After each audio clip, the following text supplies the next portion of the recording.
Dutch Schultz slammed a black runner into the pavement on 135th Street and stole $200,000 from Harlem in a single night. No arrests, no justice, just fear spreading block by block. Bumpy Johnson stared at the body and didn't move, not yet. To understand why, you have to go back to the night Dutch made his first mistake. The rain came down hard on Lenox Avenue that night. Not a drizzle. A wall of water that smelled like iron and wet concrete and old cigarette smoke ground into the sidewalk over decades. The kind of rain that made you feel like the city itself was trying to wash something away. It was the fall of 1935 and Harlem was still breathing barely. The numbers game had kept this neighborhood alive through the worst years of the Depression. Every morning, men and women who had nothing else placed small bets, nickels, dimes, quarters on a 3-digit number drawn from the day's race results. It was hope in its most naked form, for the cost of a cup of coffee. You could dream about paying rent. The runners moved through the streets before dawn, collecting slips and coins, carrying the weight of an entire community's faith in their jacket pockets. His name was Calvin Reed, 26 years old. A runner for 6 years. He knew every stoop, every back door, every landlady who slid her coins under the mat at 5 a.m. So her husband wouldn't see. He was not a fighter. He was a courier. And on the night of October 14th, 1935, Dutch Schultz broke 4 of his ribs, shattered his left cheekbone, and left him face down on 135th Street while the rain filled his mouth. 3 cops stood at the corner of Lenox and 135th. Some accounts from that era suggest that what happened next may have been embellished over the years, the kind of story a neighborhood tells itself to explain what it survived. But what is certain is that Calvin Reed lay in the street for 11 minutes before anyone called for an ambulance, and the men who had done this to him were still standing there when the call was finally made. Dutch Schultz didn't hide it. That was the point. Arthur Flegenheimer Dutch Schultz had clawed his way up from the Bronx through bootlegging, extortion, and the kind of violence that made even other gangsters uncomfortable. By 1935, he had turned his eyes on Harlem's numbers operation, which was generating somewhere between $20 and $40 million a year. He wanted it, all of it, and he had decided that the cleanest way to take it was to make Harlem afraid. Not afraid of him specifically. Afraid of what happened when you didn't cooperate. Bumpy Johnson heard about Calvin Reed within 20 minutes of it happening. He was sitting in a booth at a small restaurant on 7th Avenue, eating a plate of food he had barely touched, when one of his men came through the door with his hat dripping and his face tight. Bumpy listened without interrupting, when the man was done talking. Bumpy looked down at his plate for a long moment. Then he picked up his fork and finished eating. He did not go to 135th Street. He did not send anyone to confront Dutch's men. He did not make a single phone call that night that could be traced back to what had happened. The people around him were confused. Some were angry. One of his lieutenants, a man named Marcus, leaned across the table and said, low and tight, "Bumpy, they did this in the open. They want people to see. If we don't answer tonight, they'll think we're finished." Bumpy set down his fork. He looked at Marcus for a long time. Then he said, "Let them think it." Marcus didn't understand. Most people in Harlem didn't understand. By midnight, the story had spread to every block, every bar, every kitchen where people sat with the radio turned low and talked about what Dutch Schultz was doing to their neighborhood. The fear was immediate and physical, like a change in air pressure before a storm. Numbers bankers started calling each other in hushed voices. Players wondered if the game would even run tomorrow. Dutch Schultz heard about Bumpy's reaction before sunrise, and he smiled. Because in Dutch Schultz's world, silence meant submission. If a man didn't fire back, It meant he couldn't. And if Bumpy Johnson, the man everyone in Harlem whispered about as the one person Dutch should be careful with, if that man just sat in a restaurant and finished his dinner, then Dutch had already won. That was exactly what Bumpy wanted him to think. Real power is not in the punch. It is in the fear that lives in the space after the punch and what the other man imagines you will do next. Dutch Schultz had just shown Harlem his hand. He had told the entire neighborhood exactly how he thought, exactly what he valued, exactly how he intended to win. He had handed Bumpy a map, and Bumpy, sitting quietly in that restaurant booth with rain drumming against the windows, had spent the entire meal reading it. The blow on 135th Street was not the beginning of Dutch Schultz's takeover of Harlem. It was the beginning of his end. By the morning after Calvin Reed's beating, 4 numbers bankers in Harlem had already moved their cash, not to safer locations, not to other bankers they trusted. They had pulled the money out of circulation entirely, hidden it in mattresses, in coffee cans buried in backyards, in the walls of apartments that had been in their families since the 1920s. Fear had done in one night what no law enforcement effort had managed in years. It had frozen Harlem's underground economy. Solid. The numbers system ran on a single, irreplaceable ingredient: belief. Not belief in luck, and not even belief that you would win. Belief that if you won, you would be paid. That was the entire structure. A runner collected your money before sunrise. A banker held it through the day. A drawing happened in the afternoon, pulled from the race results printed in the evening papers. And if your number came up, someone showed up at your door before dark with your winnings in cash. That cycle had to be unbroken. The moment it cracked, the moment even one person whispered that the money might not come, the whole thing collapsed like a building with its foundation kicked out. Dutch Schultz had understood this before he ever threw the first punch. The beating of Calvin Reed was not impulsive. It was calculated to hit one specific pressure point, the confidence of the people who kept the system running, hit a runner publicly. And every other runner in Harlem would wake up the next morning asking themselves whether the route was still safe. Hit a runner in front of police who stood and watched and did nothing. And every banker in the neighborhood would ask themselves a harder question: if the law won't protect us, who will the answer? Dutch Schultz wanted them to arrive at was simple. Only him. Bumpy Johnson had seen this coming before Dutch made his move. And on the morning after the beating, while most of Harlem was still processing the shock of what had happened, Bumpy was already moving. He did not call a meeting. He did not send a circular. He visited 3 bankers, personally arrived at their doors before 7 in the morning.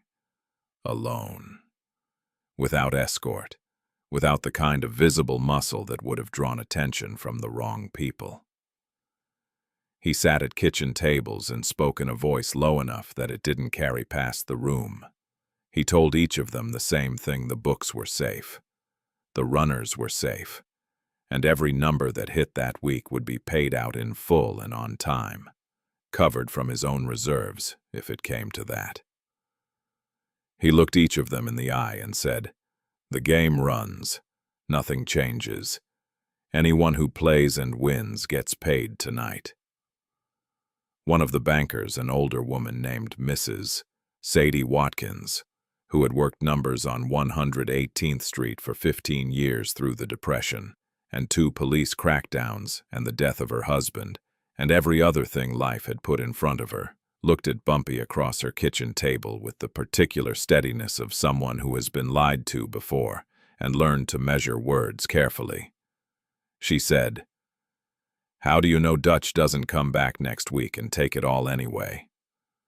Bumpy didn't answer immediately. He let the question sit for a moment, which was itself a kind of answer. The answer of a man who had already thought about this and wasn't going to dress it up. Then he said, "Because taking it all at once is not what Dutch wants. He wants you to hand it to him slowly, a piece at a time. Forever. That's a different thing. And the difference between those two things is exactly where he makes his mistake. Mrs. Bow. Watkins looked at him for a long time. She had the eyes of someone doing rapid and precise calculations behind a still face. Then she reached down, lifted a loose floorboard beside the kitchen table, and pulled out her ledger. She set it on the table between them without saying anything further. That was the first domino. By noon, word had moved through the network the way real information moves in a neighborhood built on watching itself closely. Not announced, not broadcast, but present everywhere simultaneously. The way temperature changes. Bumpy was paying out. The game was running. Whatever had happened on 135th Street the night before. The numbers were moving again this morning, and the people who moved them were back on their routes. Players who had stayed home that morning began sending word out. Slips started flowing again.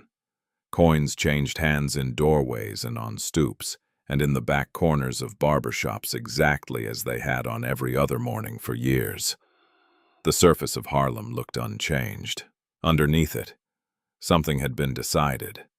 Some of what happened in those specific days exists now only in the memories of people who were there, and the second-hand accounts they passed along records of that kind were never meant to survive.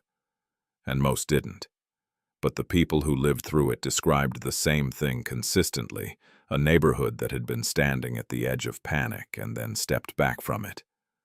Not because the threat was gone, because someone had planted both feet and refused to let the ground give way. Dutch Schultz noticed faster than Bumpy had expected. He had planned for the freeze to last at least a week. He had assumed that Bumpy, facing the double pressure of Dutch's demonstrated willingness to use violence and the implicit suggestion that the police would not intervene, would need time to stabilize his people.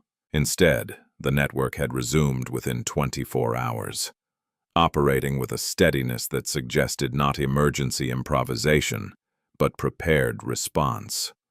Dutch called a meeting with his men that same afternoon. One of them, trying to find the optimistic reading, said, "He's paying out of his own pocket to keep the game running. Nobody has reserves like that. He's bluffing, buying time until he figures out his next move." Dutch sat with that for a moment. Then he said, "Then he's running scared. And scared men make mistakes." He was half right. Bumpy was making a move.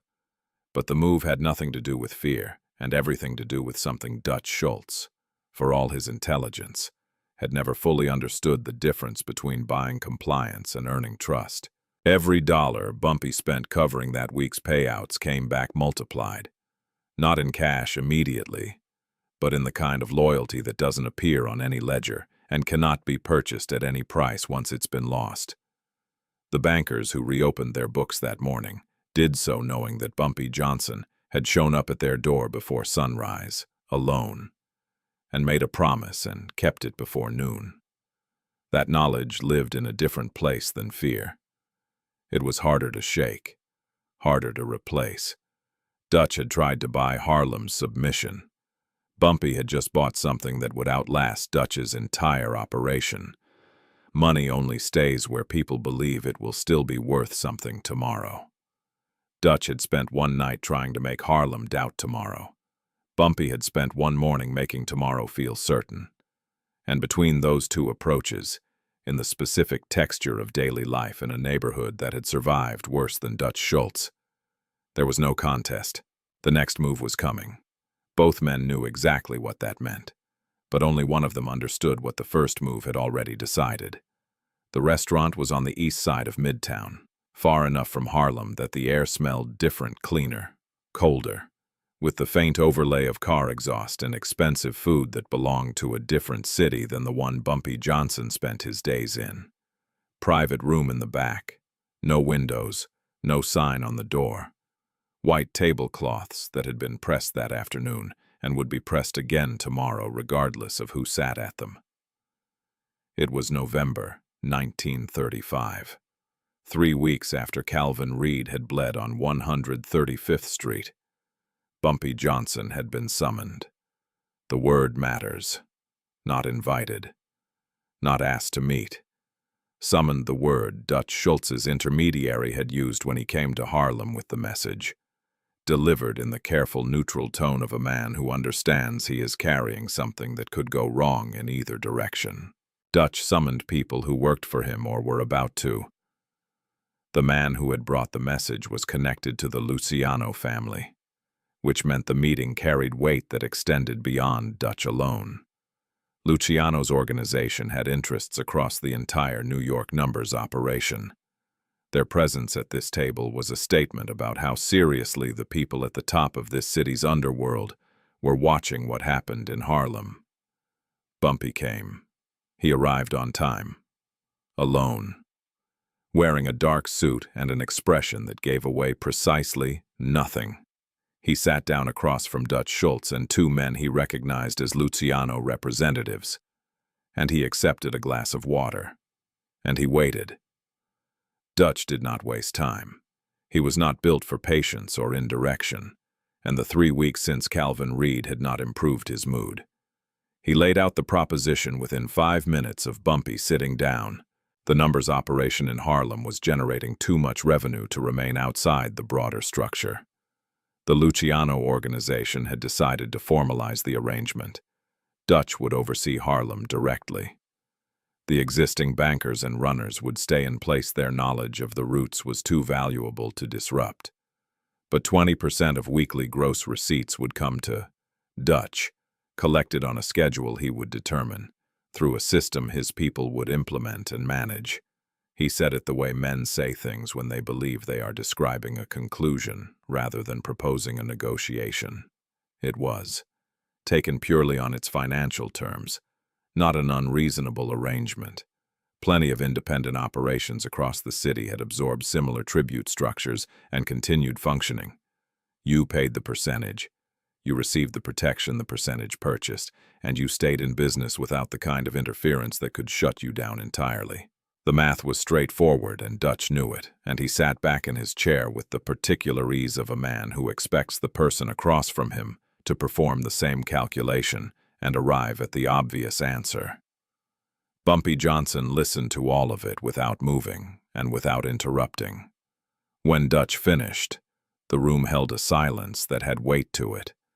One of the Luciano men shifted slightly in his chair. The other reached for his wine glass and then withdrew his hand without taking it and rested both hands flat on the table instead. Then Bumpy spoke. Same posture he had held for the past 10 minutes. Straight-backed, hands folded. Voice at the same level it would be if he were discussing the weather or the price of coffee or anything else that did not require elevation to be taken seriously. He said Harlem's operation runs because the people running it are trusted by the people they serve. That trust took 15 years to build. It is specific to specific people. It does not transfer. The moment you put a new name at the top of that structure, the bankers who have been holding that trust start asking themselves a question they have never had to ask before: do I still trust the system? And when those bankers start asking that question, the players ask it next. And when the players ask it, they stop playing. You don't take over a numbers operation by changing who runs it. You destroy it. Dutch said, I'm not changing who runs it. You keep running it. I'm simply... I heard what you said, Bumpy said. The same quiet. No heat behind it, which made it land harder than heat would have. And I'm telling you what happens after you say it. The bankers I work with, the ones who know every route and every player and every captain at every precinct, and exactly what that captain needs to look the other way on a Tuesday, those people don't extend their trust to a name they've never dealt with. They extend it to a relationship built over years. You insert yourself into that structure, and within 60 days, half of them have found reasons to retire. The other half are skimming from you because the obligation they felt to me does not apply to you. 6 months from now, you are collecting 20% of an operation that has lost half its volume. You are making less money than you would have made leaving it alone. The silence this time was longer and had a different texture. one of the Luciano men said, choosing his words with the care of a man who has learned that the wrong word in the wrong room is expensive. There are mechanisms for ensuring that the people involved continue to find participation worthwhile. Bumpy looked at him without any change in expression. He said, I know exactly what those mechanisms are, and every time you use one of them, you lose 3 bankers for every one you bring back into line. Coercion is a short-term instrument. It does not sustain a business that runs on daily voluntary participation from several hundred independent operators. This is not a factory. You cannot threaten a conveyor belt into moving faster. Dutch Schultz had been watching Bumpy through all of this with an expression that moved through several places before settling somewhere between respect and fury. He was not accustomed to being analyzed. The men in his world either agreed with him or said nothing. What Bumpy was doing, sitting straight and calm and taking Dutch's proposition apart with the methodical patience of a man who had thought through every dimension of it before arriving at the table, was something Dutch had no prepared response for. He said, what you're describing means Harlem stays independent. That's not acceptable. Bumpy said, I'm not describing independence. I'm describing how this business actually functions. Harlem works because Harlem runs itself, through people Harlem trusts. I am one of those people. You are not. That is not a judgment. It is a fact about how trust works and where it lives. You cannot move it. You can only destroy it by trying wasm. People who heard versions of what happened in that room, and the story moved through certain circles in the years afterward, in pieces, told carefully by people who understood its value consistently, recalled one specific detail, a silence that fell after Bumpy's last words that lasted long enough to feel like a decision being made. Not uncomfortable, deliberate. The kind of quiet that settles over a room when everyone present is rapidly recalculating. Dutch made one more push, he described, with specificity, what his resources looked like: the political relationships, the enforcement capacity, the ability to apply pressure at multiple points in the chain between Harlem and the legitimate economy it depended on. He was not making a new argument. He was reminding Bumpy that refusing this offer had a cost attached to it that Bumpy should weigh carefully before leaving the table. Bumpy let him finish completely. Then he said, I understand. 2 words. Not defiance. Not a counter-threat. A simple acknowledgement that he had heard everything Dutch had said and understood its implications. And those 2 words, delivered in that same even voice, communicated something that no explicit statement could have communicated as clearly. Bumpy had already accounted for everything Dutch had just described. He had sat with it before arriving at this table. He had made his decision before he walked through the door. And he was still sitting there, straight-backed, saying no. Dutch Schultz left that dinner knowing one thing with certainty: this would not be resolved with a conversation. What he did not yet know was that Bumpy had left that dinner knowing something far more valuable: exactly how Dutch intended to fight, and exactly what that intention would cost him. A refusal delivered in the right room at the right moment does not end a conflict. It defines the terms on which the conflict will be fought. And Bumpy Johnson had just spent 2 hours making sure those terms favored him in ways Dutch Schultz would not fully understand until it was too late to change them. The first one to disappear was a man named Ernie Flood.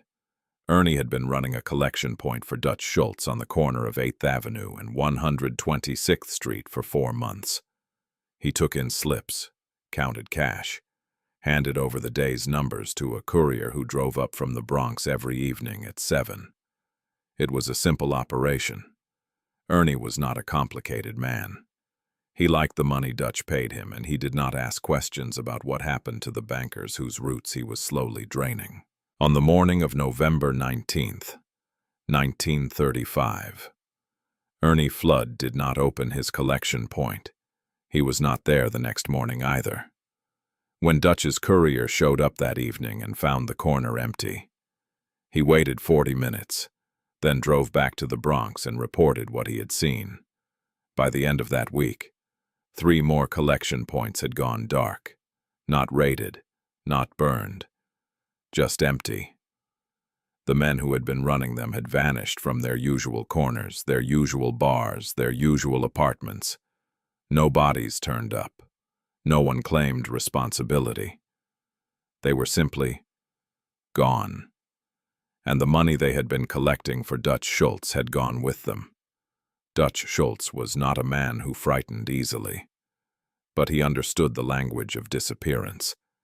Someone was sending him a message in the only dialect that mattered in this business, the dialect of missing revenue. He still had the advantage, and he knew it. His connections to city government ran 3 layers deep. He had police captains, a sitting district attorney in his pocket, and enough men with guns to take 135th Street block by block if it came to that. Bumpy Johnson had loyalty and local knowledge and the trust of a neighborhood. Dutch had the infrastructure of a small army. On paper, there was no contest, but paper doesn't collect numbers money. People do. What Bumpy had understood and what Dutch was only beginning to grasp was that this particular war could not be won with firepower. The numbers operation was not a territory you could hold with men on corners. It was a web of 10,000 small relationships, built over years, between runners who knew their customers by name and bankers who extended credit when someone had a bad week. You could not shoot your way into that web. Every act of violence Dutch committed against it made it contract further, pulling inward, away from him, tightening around Bumpy Johnson like a hand closing into a fist. Bumpy had spent the 3 weeks since the dinner in Midtown doing something that looked, from the outside, like very little. He had walked. He had visited. He had sat in kitchens and on stoops and in the back rooms of barber shops and talked to people. Not about Dutch, not about the war, about their roots, about which corners were feeling pressure, about which collection points were moving Dutch's money and which runners had been leaned on to switch their loyalty. He had built a map, and then he had begun, methodically and without announcement, to dismantle Dutch's collection infrastructure 1 node at a time.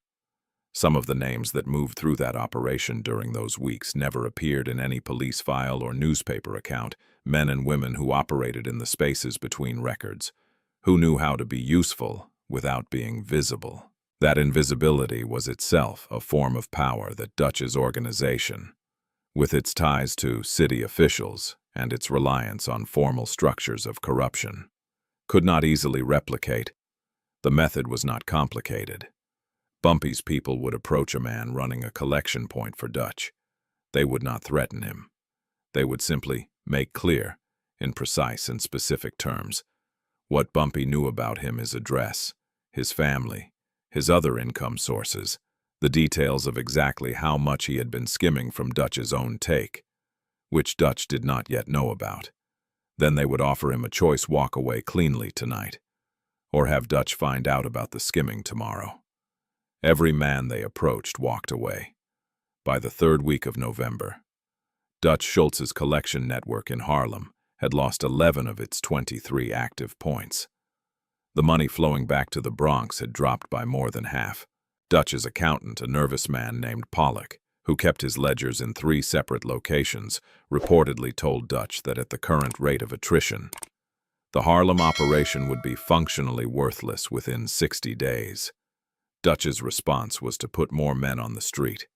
He doubled the number of enforcers working Harlem, gave them broader authority to apply pressure, and told them that every banker still running an independent operation was to be visited and reminded of what cooperation looked like. It was exactly the wrong move, and Bumpy had anticipated it. More of Dutch's men on the street meant more of Dutch's men visible. It meant more faces that Harlem's residents could identify, more patterns of movement that could be tracked, more information flowing back to Bumpy about exactly where Dutch's remaining strength was concentrated. An empire does not fall to guns. The Romans did not lose their empire in a single battle. They lost it because the revenue stopped coming in. because the men who were supposed to collect it started making their own arrangements, because the center could no longer afford to hold the edges together. Dutch Schultz was watching the same process happen to his Harlem operation in real time, and he was responding to it exactly the way failing empires always respond, by doubling down on the force that was already failing him. The money was bleeding out, and somewhere in Harlem, Bumpy Johnson was watching it happen and already thinking about the next move. It was a cold Tuesday in early December when Bumpy Johnson found out the truth about Calvin Reed. He was in a room above a dry goods store on 116th Street, going through a ledger with one of his bankers, when a man named Clifford came in and closed the door behind him and stood there for a moment without speaking. Bumpy looked up. He read Clifford's face the way a man reads weather, quickly, practically, drawing immediate conclusions about what was coming. He said, "Sit down and say it." Clifford sat down. He said Calvin Reed was working for Dutch before the beating. The room went quiet. The banker looked up from his ledger and then looked away, understanding without being told that he should suddenly find something very interesting to study on the far wall. Bumpy did not react visibly. He set down his pen. He said, "How long?" "At least 3 months, maybe longer." He was giving Dutch's people a weekly account of which bankers were running independent, who was skimming, which runners were talking to Luciano's organization. Detailed. Names, amounts, addresses. Bumpy was silent for a long moment. Then he said, "And the beating." Clifford nodded. "Dutch staged it. Calvin agreed to take the beating in public in exchange for money and a clean exit from Harlem afterward. The whole thing was designed to make you react, to make you either go to war immediately and expose your men, or go quiet and look weak. Dutch was watching every move Harlem made in the 48 hours after that beating. He had people on every corner counting who showed up where. There are different versions of what happened next in that room, Clifford's own account, shared years later with people who shared it further, describes a silence that lasted long enough that he began to wonder if he had made a mistake coming at all. Other accounts suggest Bumpy said something specific in response, though no two sources agree on the exact words. What everyone who heard any version of this story agrees on is what Bumpy did not do. He did not raise his voice, he did not overturn furniture, and he did not immediately reach for a phone. He thought, in silence, for a long time. Then he said, quietly, "Does Calvin know that we know?" Clifford said no. Bumpy said, "Good. It stays that way." What Dutch Schultz had done was elegant, in the cold-blooded way that truly dangerous plans are elegant. He had understood that a direct assault on Bumpy's operation would trigger an immediate defensive response. So instead, he had manufactured a provocation designed to force Bumpy to reveal the shape of his network, who his lieutenants were, where his bankers were concentrated, which runners he trusted most by watching how Bumpy responded to a crisis. The beating of Calvin Reed was not an act of cruelty. It was a diagnostic tool, and it had very nearly worked.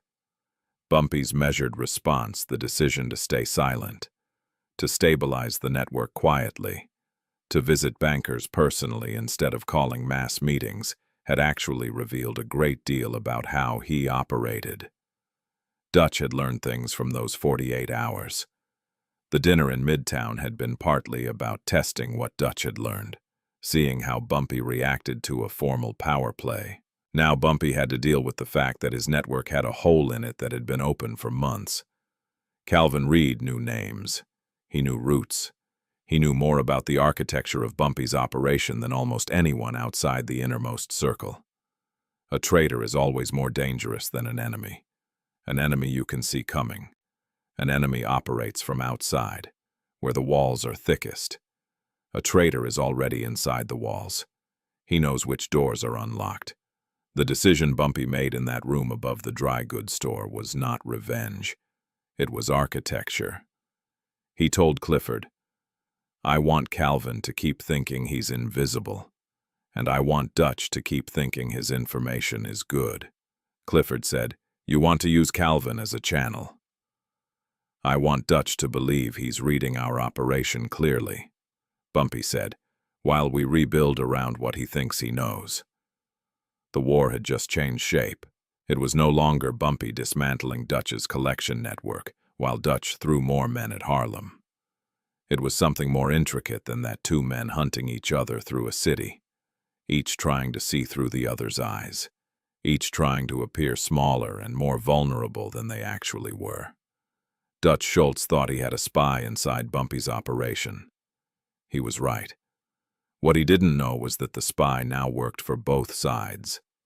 In the second week of December, 1935, Bumpy Johnson let Dutch Schultz find something. It was a collection route, 7 bankers operating across a 12-block stretch of central Harlem, running numbers that generated somewhere between $4,000 and $6,000 a week in gross receipts.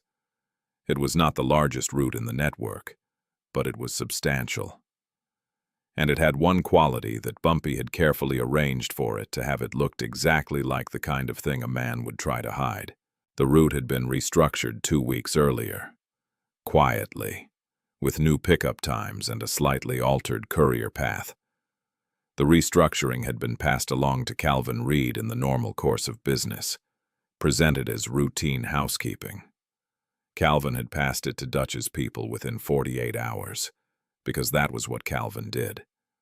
Dutch's people had been watching the route ever since. What they saw confirmed everything the restructuring was designed to make them believe this was a primary artery of Bumpy's operation, recently moved to avoid detection, running more money than the surface details suggested. The courier patterns looked nervous. The banker visits looked hurried. Everything about it read as a man trying to protect something important.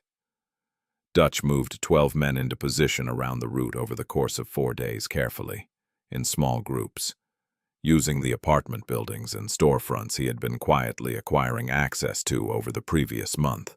His accountant had already prepared a system for redirecting the collection proceeds once the route was under Dutch's control. People who were close to that operation in those days, and they spoke about it only in later years. Carefully, never for formal record, described the amounts involved as considerably larger than anything that appeared in the newspapers at the time. Numbers that made the stakes of that December week feel, in retrospect, almost incomprehensible.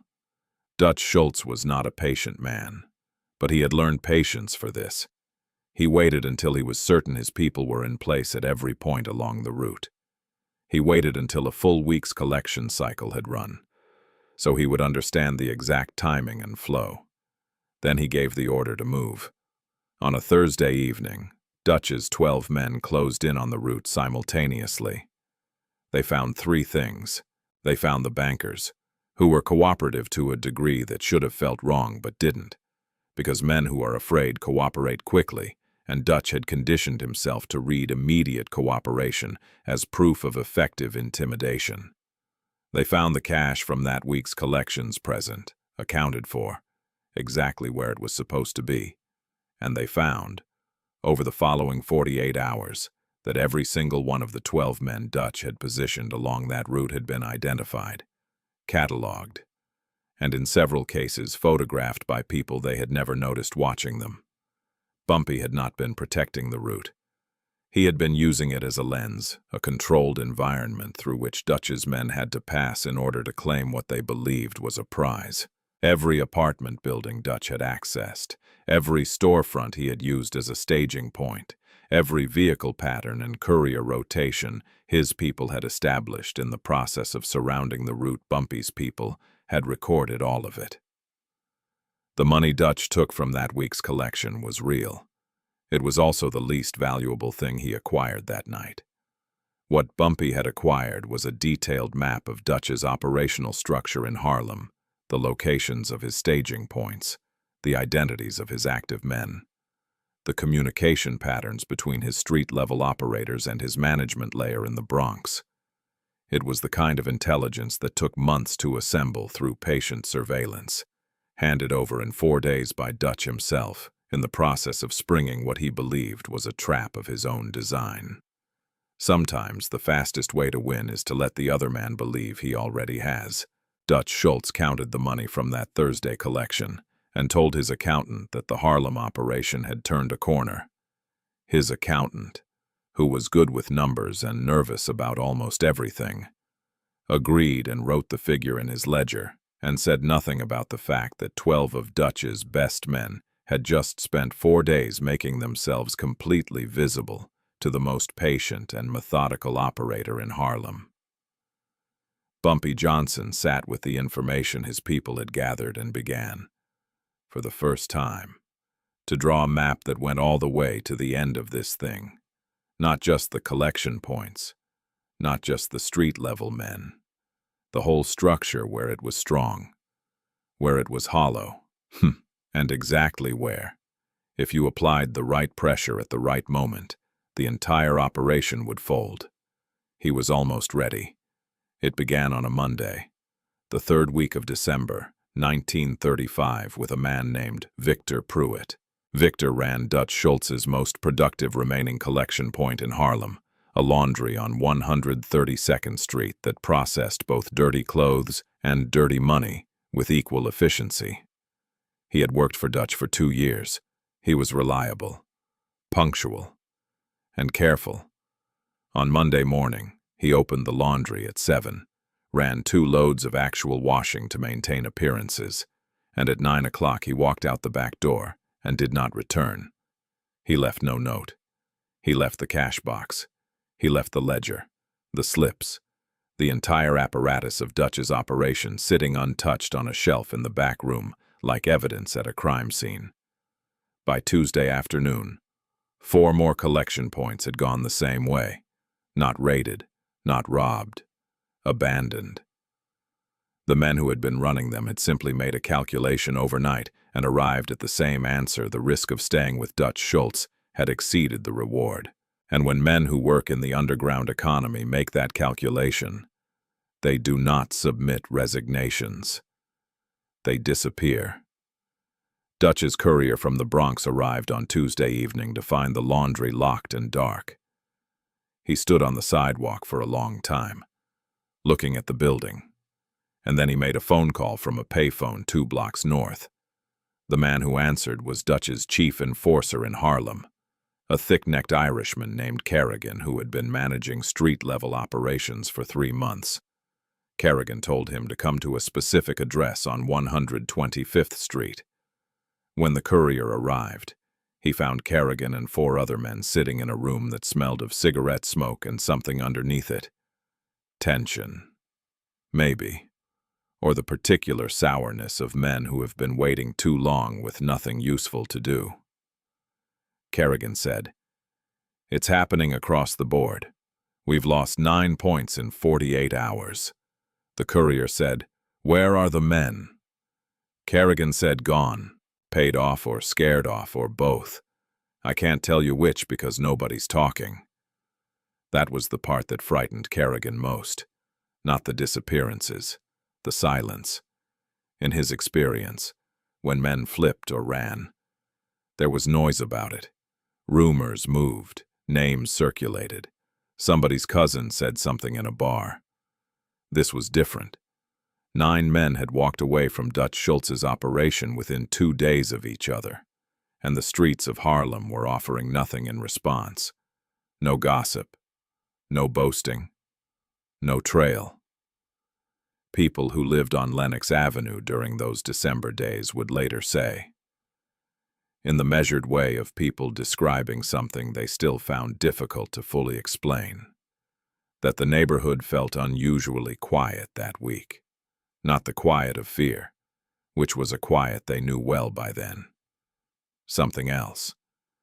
A held breath kind of quiet, like a room full of people who all know something is about to happen and have agreed without speaking to let it happen without interference. Bumpy Johnson had spent the 2 weeks since the money trap doing what the map he had assembled made possible. He had gone to Dutch's men one by one not to threaten them, because threats require enforcement and enforcement leaves traces. He had gone to offer them clarity.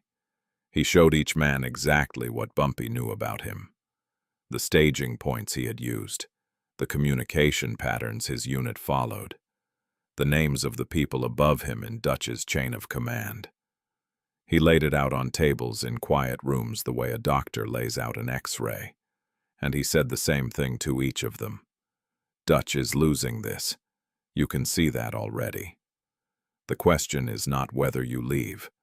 The question is whether you leave before it costs you something you can't get back. Then he offered each man a specific figure, not a general promise, a specific dollar amount, paid in cash, for a clean exit and continued silence. The amounts were calibrated carefully, enough to feel like a genuine payday, not so much as to seem desperate. Every man took it, every single one. Dutch Schultz found out what was happening on Wednesday morning, when Kerrigan finally reached him by phone. The conversation lasted 11 minutes. People who were nearby during that call later described Dutch's voice as controlled at the beginning, and increasingly not controlled as the minutes passed. He asked the same questions 3 different ways and received the same answer each time the men were gone.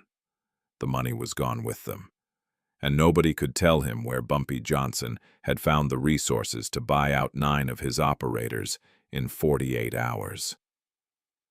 The answer to that last question was the money trap. The cash Dutch had taken from the December collection route, which he had counted as a victory, had gone directly back into Harlem, through Bumpy's hands, into the pockets of Dutch's own men. Dutch had funded his own dismantling. When he understood that, later, he reportedly put down the phone and sat without speaking for a long time. The man who was with him in the room said nothing, because there was nothing useful to say. Dutch had entered this war understanding that Bumpy Johnson was intelligent.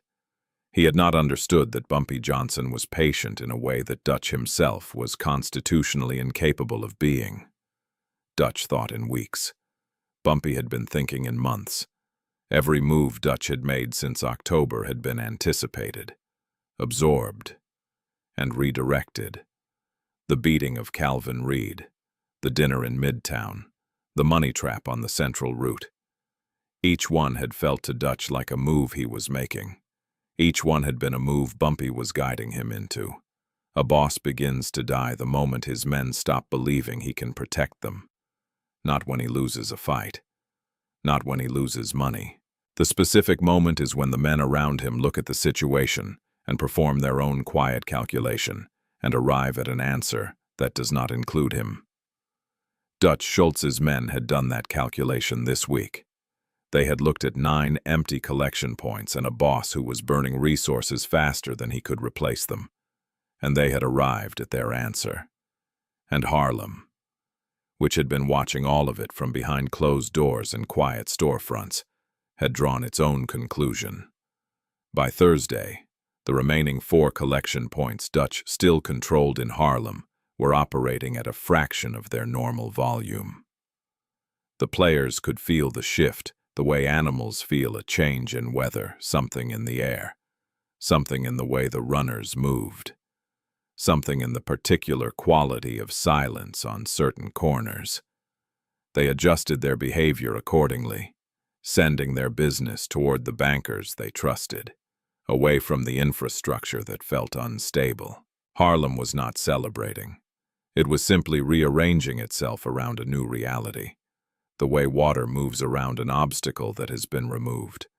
Quietly, completely, without drama. Dutch Schultz made his last serious move against Harlem on a Friday evening in late December. He sent Kerrigan and 8 men into the neighborhood with specific instructions: find the 3 bankers most visibly associated with Bumpy Johnson's operation, and make an example of one of them.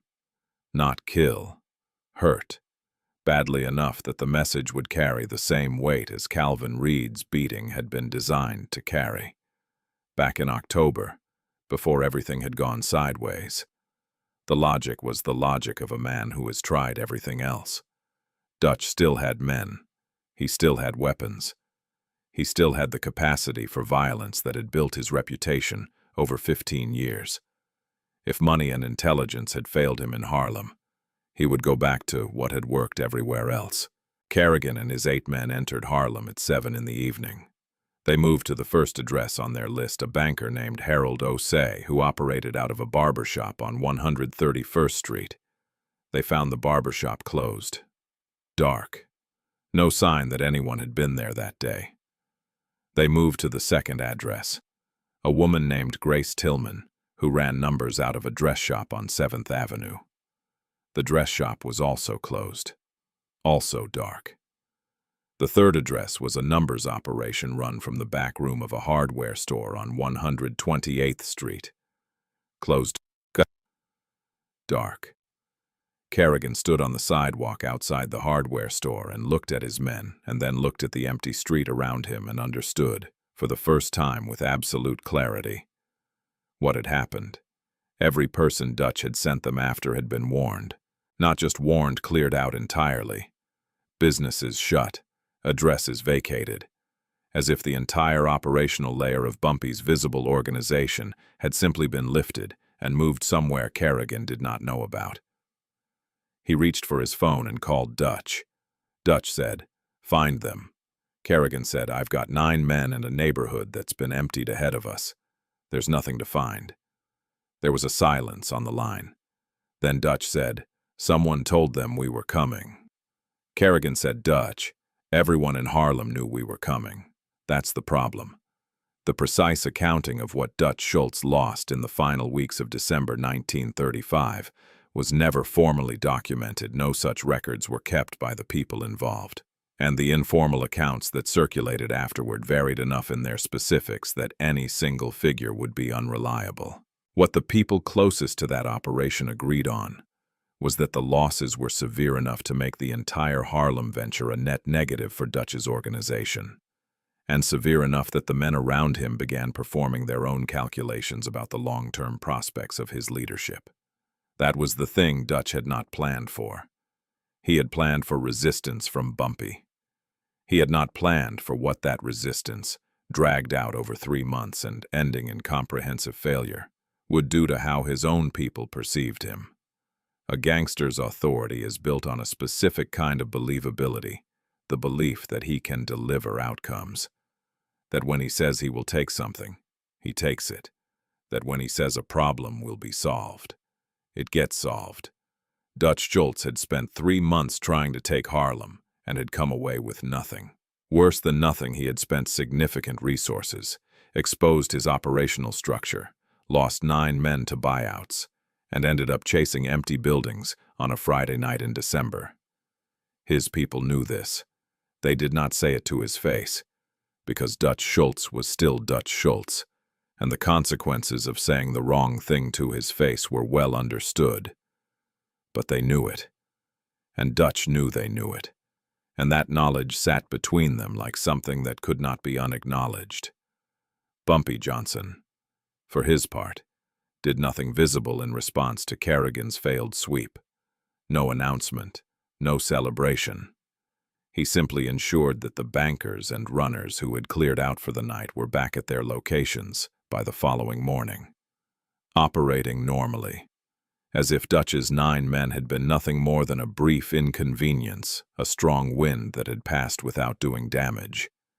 That normalcy was itself a statement. Dutch had sent 9 men into Harlem with the intention of demonstrating power. What Harlem saw instead was 9 men walking around empty buildings while business resumed the next morning without a mark on it. You do not need to destroy a man with your own hands.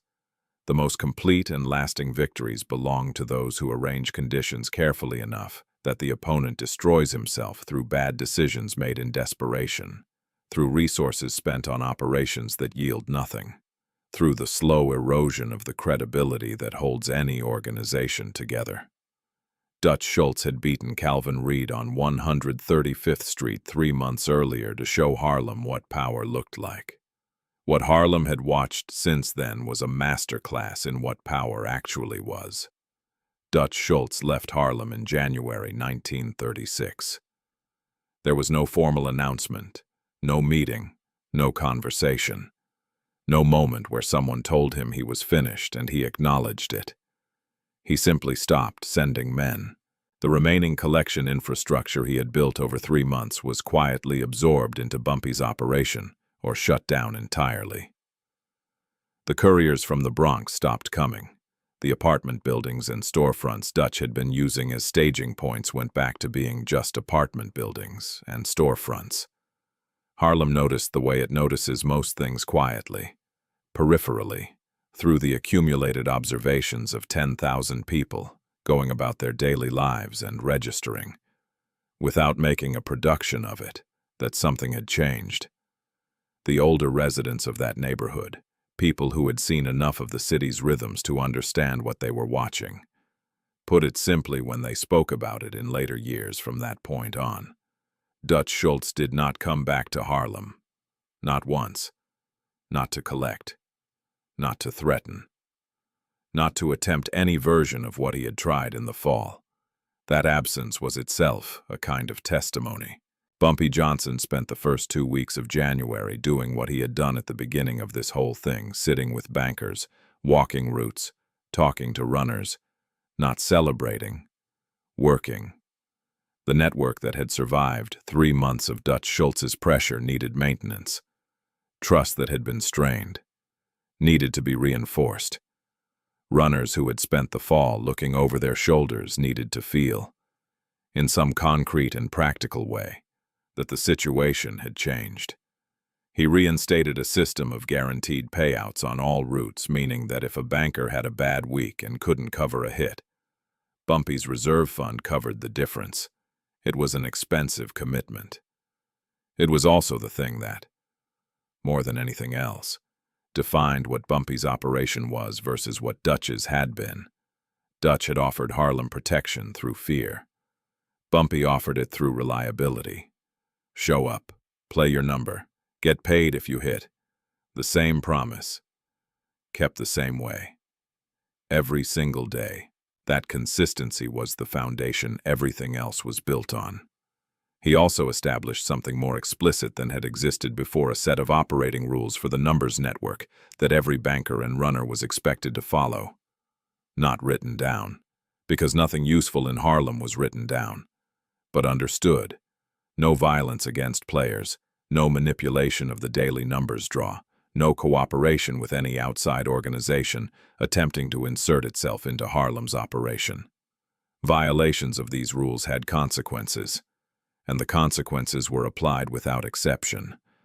The men and women who ran the network understood what this meant. It meant that Bumpy Johnson was not simply the most powerful person in the room. He was the person who had established that there were rules in the room, and who had demonstrated over the previous 3 months that he was capable of enforcing them against an opponent who had more money, more guns, and more political connections than anyone in Harlem could match. That was a different kind of authority than Harlem had experienced under Dutch's pressure. Dutch had offered domination. Bumpy offered order. And in a neighborhood that had spent 3 months absorbing the cost of someone else's attempt at domination, order was not a small thing. There are defeats that happen without a single shot fired. The most complete ones work exactly that way, not because violence is absent, but because the person who wins has arranged things carefully enough that violence becomes unnecessary, becomes in fact counterproductive, becomes the thing that the losing side reaches for in desperation and finds useless. Dutch Schultz had guns and political cover, and a history of successful intimidation across multiple New York territories. None of it had mattered in Harlem, because Bumpy had understood from the first night sitting in that restaurant booth, listening to his lieutenant describe Calvin Reed bleeding on 135th Street, that this particular fight would be won or lost on different ground entirely. The ground of trust, the ground of patience, the ground of knowing your opponent better than he knows himself, and allowing him to spend his strength on moves you have already planned around. Harlem settled back into its rhythms. The jazz came through open windows on cold January nights.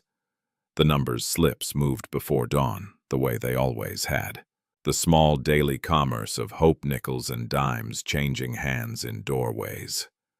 The quiet arithmetic of possibility continued as it had continued through the worst years of the Depression. Because it was tougher than the Depression, and tougher than Dutch Schultz, and tougher than anything the city had tried to do to it, and everyone in Harlem knew, without needing it said, whose name was attached to that durability now. Some failures require no gun to complete them. They require only one thing: the moment when the people who were afraid of you look at what has happened and realize, with a clarity that cannot be walked back, that they are no longer afraid. That moment had come for Dutch Schultz in Harlem, and once it comes, it does not reverse. The fear was gone, and without the fear, there was nothing left of his claim on this place at all. Harlem went back to what it was. The jazz came through the bar windows the same as it always had. The numbers slips moved before dawn. The small rituals of the neighborhood, the stoops, the barber shops, the morning coffee and the evening card games resumed, as if 3 months of quiet war had been nothing more than a bad season that had finally turned. But something had shifted underneath all of it. Permanent. Unspoken. The way bedrock shifts invisible on the surface, but everything built above it now standing on different ground. Dutch Schultz never came back, and sometimes, late at night, the older men who had watched all of it play out would sit with their drinks and ask the question that had no clean answer: if Bumpy had swung back that first night, if he had matched Dutch's violence with violence. Right there on 135th Street. Immediately. The way everyone expected what would Harlem have looked like by morning. Some believed he would have won faster. Others believed Harlem would not have survived it at all. No one ever knew for certain, and that uncertainty, that single unanswerable question sitting at the center of everything, may have been the most powerful thing Bumpy Johnson ever created. If this story stayed with you, there are more where it came from. Subscribe and stay close, because the next chapter of Harlem's history is just as dangerous, just as intricate, and just as human as this one. Thank you for watching all the way to the end. It means more than you know. Now tell me in the comments below, do you believe Bumpy made the right call by staying silent that first night? And if you had been standing in that restaurant booth, knowing what Dutch Schultz had just done, what would you have done?